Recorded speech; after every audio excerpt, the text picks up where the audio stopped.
Hi అండి.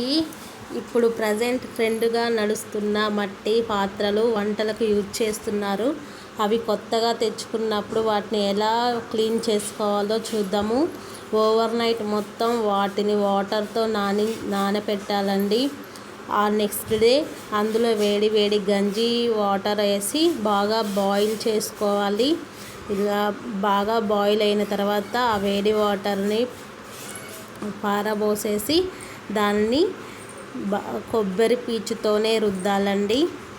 ఈ మట్టి పాత్రలను సర్ఫ్ కానీ సబ్బులు కానీ డిష్ వాషర్స్ కానీ యూజ్ చేయకూడదండి. ఎందుకంటే మట్టి పాత్ర పీల్చుకునే గుణం ఉంటుంది కాబట్టి అవన్నీ ఆ కుండకి ఆ పాత్రకు అతుక్కొని ఉంటాయండి. అది తినడం వల్ల మనకి హానికరం. అందుకే ఎప్పుడైనా కొబ్బరి పీచుతోనే రుద్దాలండి. ఈజీగా క్లీన్ అయిపోతుంది. ఇలా క్లీన్ చేసిన తర్వాత ఒక గంట సేపు కానీ హాఫ్ అన్ అవర్ కానీ ఎండలో ఆరబెట్టుకోవాలి. జిడ్డు కూడా ఉండదండి. హెల్త్కు మంచిది.